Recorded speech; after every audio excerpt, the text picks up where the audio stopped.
But one farmer says, seems to me there was a tea party in Boston that was illegal too.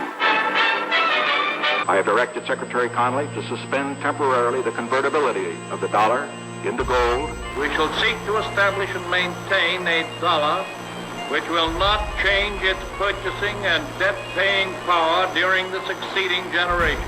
As anguished shrieks rose up from the floor of the New York Stock Exchange. Government credit and government currency are really one and the same thing. A reserve of gold and a small reserve of silver. Why do central banks hold it? Well, it's a form of reserves. Why don't they hold diamonds?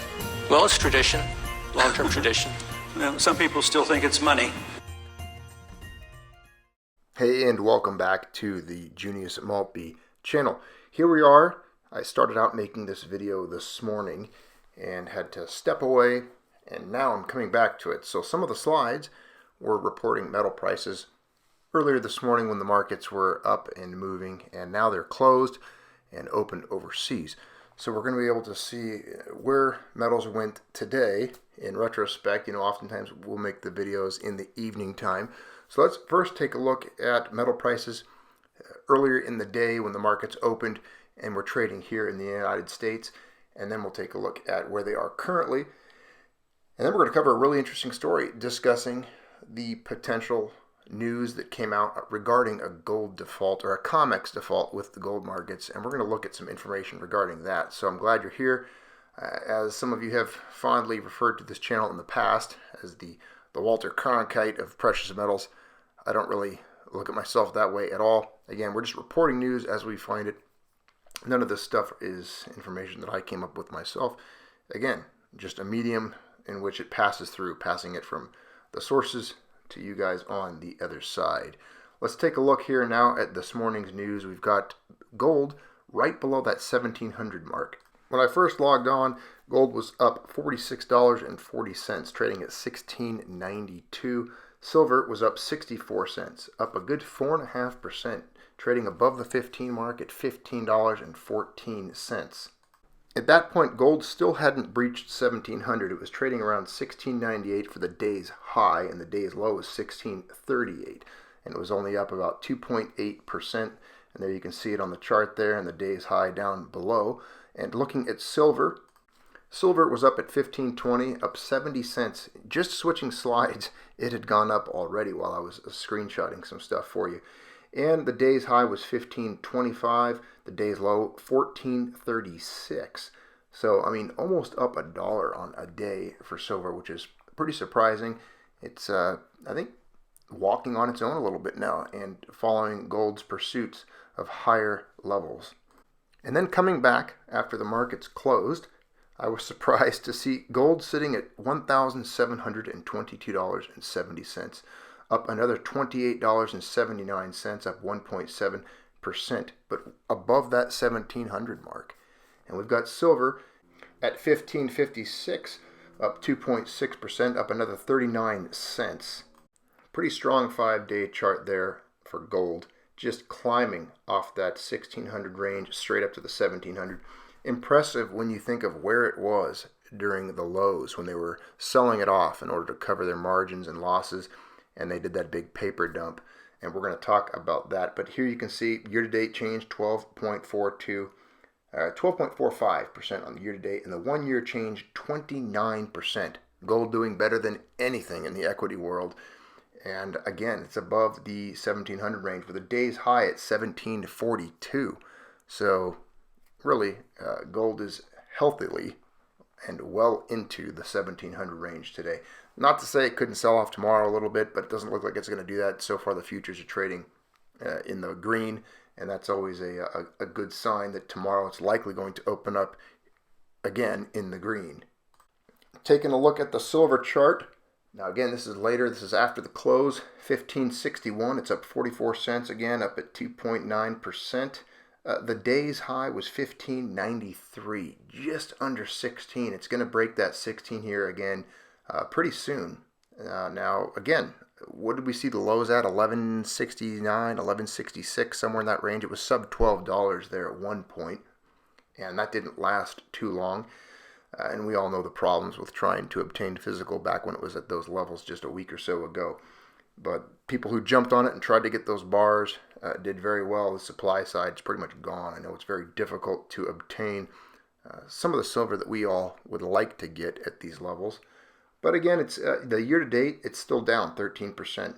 The 1 year change, it's pretty much flat, down 0.13%. So really nothing much there to talk about. But you can see that chart there. This is, again, a 1 year chart. You can see the big sell-off, and it's trying to inch its way back. It spent most of last year around that 16 and 17 range, briefly breaching the 18 mark. And we're going to see that again very quickly, I think. It's not going to sustain these levels very long. And if you could get in to this $15 range for silver, I think you're doing a pretty good job making a good decision with that. At this point, we're looking at a gold-silver ratio of about 110 to 1. So still pretty extreme spread. I don't know what the peak was there when it was like 124, I think, 130 to 1. Pretty good spread. You know, that's why I think a lot of you, myself included, look at silver right now as being a pretty good position, pretty good buy if you're going to go out and buy some metal, hoping that that narrows eventually and we see maybe a 40 or a 50 to 1 silver gold ratio, and then you can flip that silver and get into a gold position with that. That just depends on your opinion or your theories and what you subscribe to when it comes to your beliefs as far as the gold silver ratio. A lot of debate there. We're not going to get into it. Too much time it would take. Now this here, Jamie Dimon warns we're getting a bad recession plus financial stress like the 2008 crisis. Jamie Dimon, of course, being the spoiled little brat for JP Morgan. Now, I like a good dosage of boredom, just like any of you. That's why you're here on the most boring channel on YouTube, but I'm not going to read an entire article about Jamie Dimon. That's a whole nother level of the boredom. Point is, he's looking at a pretty bad recession coming, and I think we've seen those headlines repeatedly. A lot of the big institutions, a lot of the big banks have that same projection. And essentially, in summary, it's going to be bad. It's really bad. It's worse than '08. We saw what the IMF said just recently, and I think it was the last video we talked about it. IMF said this is far worse than '08. It's going to be worse. We've even seen the utterings of the word depression mentioned. The last video was actually flagged for some reason. YouTube didn't like it. I don't know what we said. I even tried to get around their algorithms and their robots with the tags and the subject matter, but they still did not like the discussion of a post-pandemic world order. They did not like those words, so they flagged that video. Here we see JP Morgan Chase chief Jamie Dimon said he expects the COVID crisis to include a, quote, bad recession and elements of financial strain similar to the 2008 downturn. In his annual shareholders letter, Dimon also warned that the bank may have to consider suspending its dividend if the economy reaches extremely adverse conditions.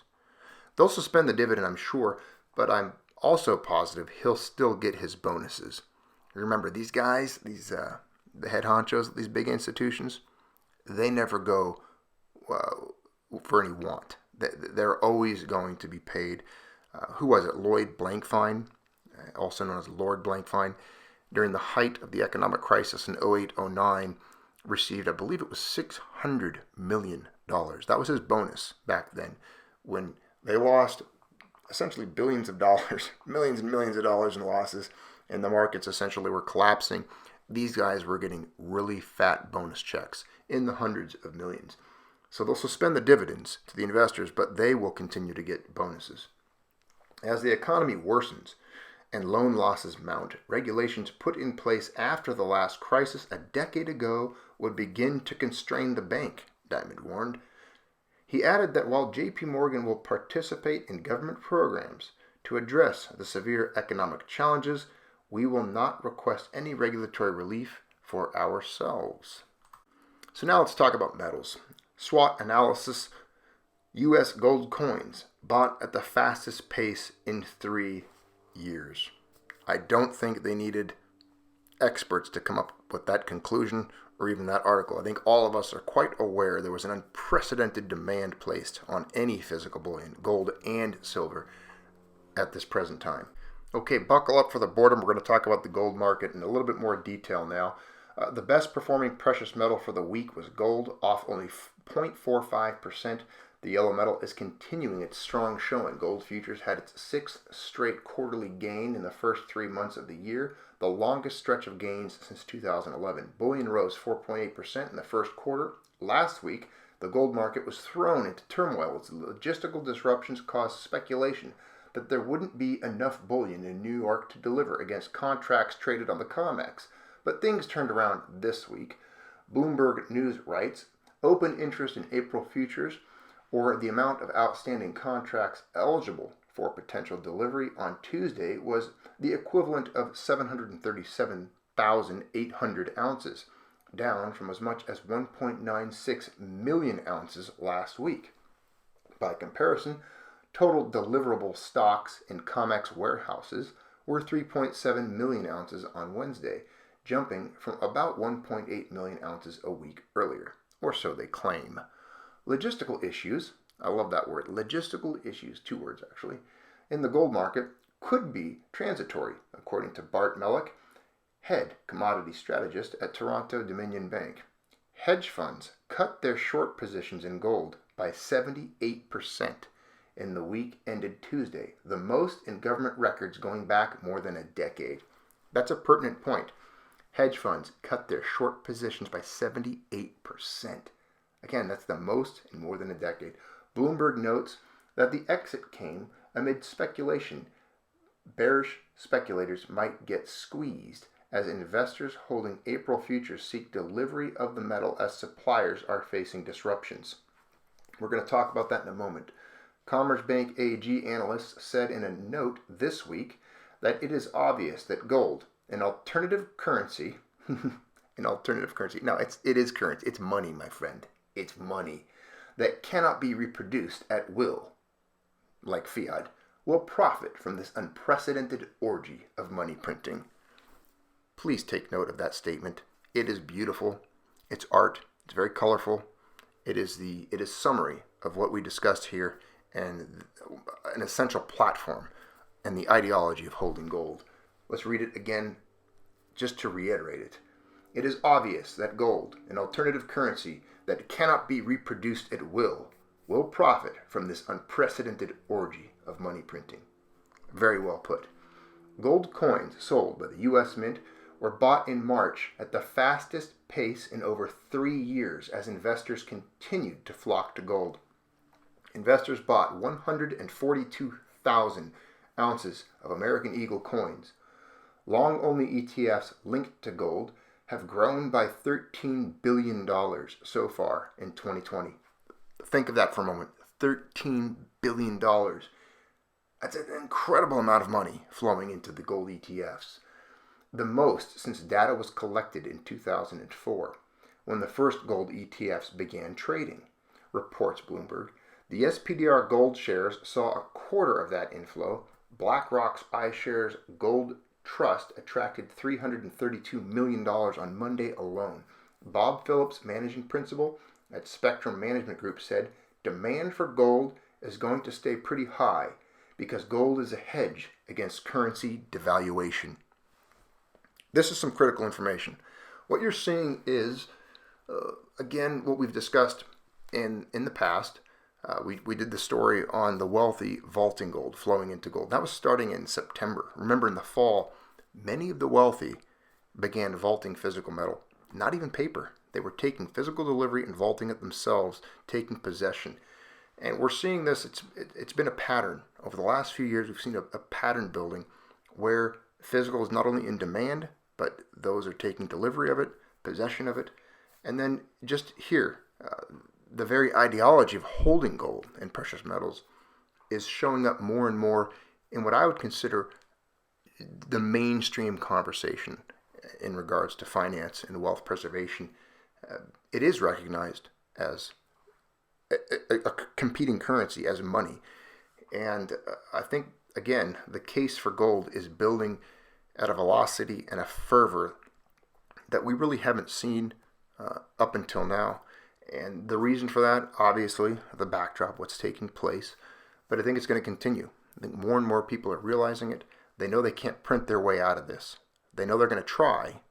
The ruling elite, the governments, central bankers, the IMF, all of them, Bank of International Settlements, you know the players, the Fed, the Euro, the European Union, all of them are going to try and create stimulus. I mean, we're already seeing discussions for second rounds of stimulus here in the United States.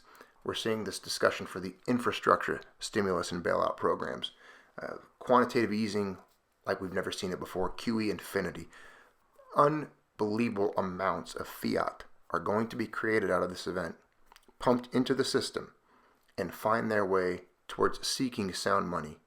And ultimately that will lead to the prices of sound money, precious metals, rising as they are denominated in fiat, in paper. Again, the metal itself, it truly doesn't change in value. We know that. Everyone knows that. Well, not everyone. Those of us here on these type of networks know that. Some people like to look at metals as, oh no, they're fluctuating in the price of the currency. No, the currencies are going to lose strength out of this. They're going to be weaker. They're going to erode the purchasing power of paper fiat.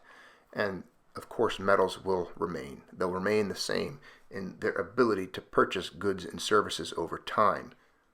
So you are in a solid position, those of you who are stackers out there. Gold dealers are reporting big shortages of small bars and coins. Gold coins have never sold at a premium this high for so long. Again, there's dealers now offering to purchase gold and silver, specifically gold, however, that I've seen this, for more than the spot price, far more, $20, $40 over spot. They're offering to purchase back from. I've also seen the same with silver. I didn't quote the exact price, but I know the buyback on a lot of these sites from dealers is more than spot. Gold bars and coins are in short supply. This is prevalent throughout the news media. It is known now that there is a shortage in physical and that dealers are offering more for it. And those that even have physical supply are not releasing it for what we used to see, for the prices that were, I remember the days, it wasn't even that long ago, you could get Britannias for $1 over spot from APMEX. You could get whole tubes full of silver Britannias for just $1 over. There might have even been times where it was like 50 cents over. Silver and gold stocks soared today. Now what? Gold is back above the 1700 range. Charts suggest an even bigger rally. Gold's new breakout is very bullish. Here's why. So again, more talk in favor of gold, projecting a significant bullish run in the long term. And like I've said in the past, I don't remember what video we talked about it, but I'm not bullish on gold for the year, not even 2 years. I think this is a bullish decade. It's a multi-decade bull run for gold. That's what we're looking at here. In the long term, again, when we look back at the performance over the last 15 years, we've only had, 3 or 4 down years. And that was on a backdrop of nothing compared to what we're seeing now. So again, this just paints a very good picture for multi-decade bull run. The next 10 years from 2020 to 2030, gold is going to explode past 3,000. It's going to hit 5,000 eventually. It is. It has to. It's just, I think it's almost like a law of nature. It's like gravity. It just has to occur in reaction to what we're seeing as far as the money supply expansion. Some people might scoff at that, laugh at that. That's fine. Yeah, that's okay. I know that Harry Dent might disagree. Good for him. He's got a dent in the head, so it makes sense. All right, now to the main event. It's always nice to hold the best for last, and the people that just stop by that aren't used to the channel, they kind of find their way out of here because they can't handle the boredom. But those of you that stick around and hold out and are able to sustain 19 minutes of nothing, well, now you get rewarded with the main article, if that's what you're actually here for and if you even care. But the question is, did the London, New York metals default on gold deliveries? I think they probably did or got really close to it. Now they're trying to cover up for it. So we're going to see some propaganda out there in the news saying, everything's under control. Everything's under control. Don't mind the man behind the curtain. Pay no attention to him. Again, everything's under control. We've got everything, all systems normal. Nobody worry. Kowalski, status report. Everything's fine. No, I don't think that's the case. This is from Patrick Heller, and I believe I found this article on goldprice.org. On Tuesday, March 24th, two different bullion wholesalers told us that the London Bullion Metal Market Association, the world's largest gold market, was not delivering any gold to settle maturing contracts that had been called for delivery of the physical metal. While this cessation of delivery was accurate, there were multiple possible explanations as to what occurred, each of which avoided terming the non-delivery of gold as a default, quote default, by the exchange. Again, to me, this is just all of this. When you'll see when we read through this, all of this is a reason to hold physical and never hold paper, because you're going to see the problems when things get tight, the problems that arise with obtaining the metal you believe belongs to you, the physical metal. So again, if you don't hold it, you don't own it, period.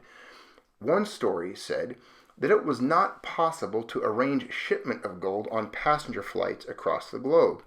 It is true that much of the gold shipped from London travels as cargo on passenger flights, and that such flights have decreased during the current efforts.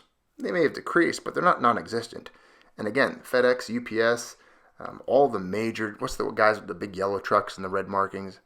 Who knows? All the major delivery outfits are still delivering. I've received deliveries of different items and things off of Amazon and from other websites even over the course of the last week. No problem, uninterrupted. The last order that I had came in was, I ordered a knife, and it came within 3 days. So again, I don't believe there's a whole lot of problems with flights or shipping. I think, again, it just sounds like, and it smells like an excuse to me.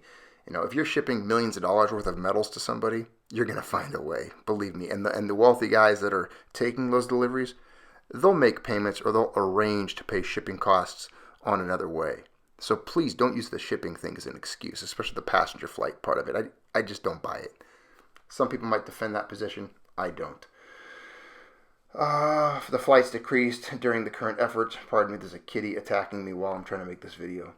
Another report was that the Brinks vaulting operations for the LBMA, London Bullion Metal Association, was responsible for the interruption of delivery.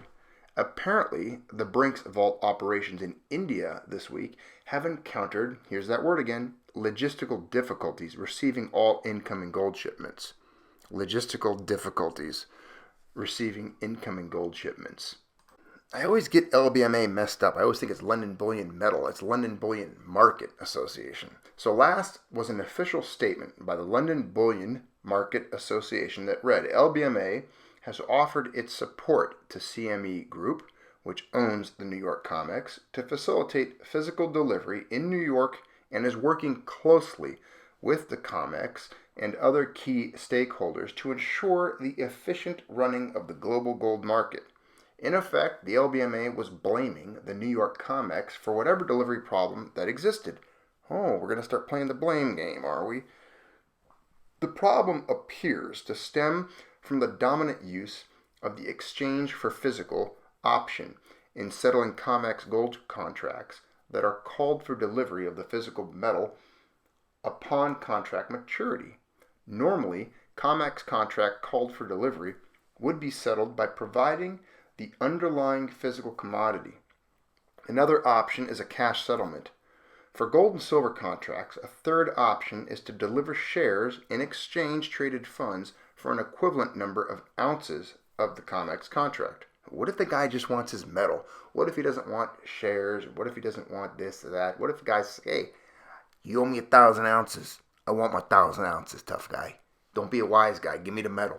I mean, this is how people get their kneecaps busted or, mugged in an alley. There's a lot of things that could happen. But around 2005, the COMEX began to allow a fourth option of exchange for physical, where the party liable for delivery would pay some cash to the contract owner, plus tender an equivalent contract for delivery of the same amount of metal on another exchange. Oh, it's like a shell game, huh? The exchange for physical option is the most expensive way to settle a contract, which is why it was considered an emergency measure. Starting about 18 months ago, a rising percentage of gold contracts called for delivery were being settled via the EFP option, with the contract delivered almost always being for gold in the London futures market. today a majority of COMEX gold contracts are settled using EFP. There are some logistical problems with delivering a London gold contract. First, London gold contracts are, as we've reported here numerous times, for 400-ounce bars. I believe it's about 430, 429, 430 ounces. Whereas the COMEX contracts are for 100-ounce bars. Second, like the COMEX, the LBMA also has a huge shortage of physical gold to deliver against maturing contracts called for delivery. That sounds like a problem. As a consequence, a higher percentage of London gold contracts are being settled for cash than in years past. So what you're saying is you don't have the metal. Even worse, from the standpoint of the LBMA, is that the negotiated cash settlements now are for an increasing premium above the spot price than in the past. What that means is that short sellers of contracts in the London market were suffering financially when the COMEX passed along its gold contracts. In response to the initial news of the lack of London market gold deliveries Tuesday last week, the physical gold market developed a large bid-ask spot price spread, as much as $100 that day. The bid-ask spot price spreads also widened for silver, platinum, and palladium. As of Wednesday this week, these spot price spreads are much slimmer, though gold and silver are still larger than they were before Tuesday last week, and I think they're going to remain that way. Industry officials have gone out of their way to avoid calling last week's interruption in gold deliveries a default. Of course, if they called it a default, do you realize what that would do? They can't call it a default. They can't let that out there. Are you kidding me? The effect that would have on the market is unbelievable and unprecedented. And what they're doing now is they're sweeping this under the rug. They're making excuses. It's smoke and mirrors. It's a shell game. They're covering it up. You can see it in all the language here, what they are doing to try to hide the fact that A, they don't have as much metal as they claim they do. They've oversold metal that doesn't exist, and they can't fulfill all the paper contracts. If you're listening to this and you hold gold on either of these, the COMEX or the LBMA, and it's a large amount, I doubt it. I mean, come on now, it's the Junius Maltby channel. You really think there's somebody sitting here on the other end of this microphone that holds any contracts like this for, hundreds, if not thousands of ounces of gold? If you are, I'd love to see a comment from you or even an email on your experience. But let's just put it this way. I don't think anyone here viewing this holds it. But if you did, wouldn't you demand physical and dump this paper immediately with what's going on in the world? I mean, unless you're an absolute ignoramus, you would do that. You would make that move today. Actually, you would have made it a week ago or earlier. Let's start this paragraph over again before I rudely interrupted myself and you, the listeners, with that tangent and that disruption. So, industry officials have gone out of their way to avoid calling last week's interruption in gold deliveries a default. A formal default, which, by the way, came close to happening in the palladium market earlier this year, would send a signal of a major shortage of physical metal that would result in a huge disruption in paper contract market trading for precious metals. Of course, that's why they have to lie about it. Let's just call it what it is. Okay, it would cause a major disruption. Even though this event was effectively a default, exchange officials are trying to reassure investors and industrial users that there are adequate physical precious metals inventories. You get what's happening? Please tell me you guys hear this. They're trying to reassure investors. Anytime someone's trying to reassure you of something, they're operating a Ponzi scheme. Okay? They're, no, hey, just give me a few more weeks, huh? Give me a few more weeks and I'll get you your loot, all right? I'll get you your shekels. I just need a few more weeks. No, I'm sorry. This is when the switchblades come out, all right? This is when it gets bloody. This is when it gets a little violent. When someone owes you a couple $1 million in metal and they can't come up with it and they keep not being able to come up with it. I'm sure you guys have seen movies about the mafia and cartel guys. What happens when you walk into the boss and you're supposed to present him with, your earnings that week, 50 grand, but you show up with 30, and you keep telling, they come back the next week and you can't make up the 20 grand that you owe the boss. What does the boss eventually do to you? You usually end up in a barrel of acid or buried in the desert, decapitate. I mean, something happens at some point. You don't end up very well. You know what I mean? You guys know where I'm going with this. But these guys are scared. They're scared of the market disruption and what that means for metals. And also the banks and the governments are scared. Because as soon as this disconnect happens and you see metal, it's that beach ball held underwater. I mean, gold would skyrocket. It would be unobtainium. You would not be able to get gold and silver for the prices we see them at today if this thing falls apart. It's just the way it is. And that's why we're still seeing a run on metal. And this run on physical, because the secret's out, the cat's out of the bag. The cat is out of the bag, my friends. And the run for metal is going to continue. Again, you're never going to see $1,000 gold again. It was a miracle we saw sub $12 silver. There's going to come a time where no amount of fiat is going to get you physical. And we're getting so freaking close to that. We're getting really, really close to that point where no amount of paper that you hold in your hand will get you any amount of physical bullion. And that should be a red flag and make the hairs on the back of your neck stand up for what's taking place in the metals market, especially if you have exposure like some of these individuals do. So I'm going to read that part again because I once again went off on a tangent and interrupted the flow of the channel. Even though this event was effectively a default, exchange officials are trying to reassure investors and industrial users that there are adequate physical precious metals inventories. At worst, they are claiming the physical metals were simply in the wrong location. Hey boss, I don't have your money, but I know where it is. I can get it. Just give me like 24 minutes. Give me another day. Give me next week. Next week, I'll tell you what. I promise. Next week, I'll come get them. I'll go get it. I'll show up here and I'll bring you what I owe yous. I'll bring you what I owe yous. That's some BS right there, man. You're asking for trouble. The LBMA and COMEX have taken steps since this failure to deliver to try to backstop a repeat by changing how gold trades at the COMEX.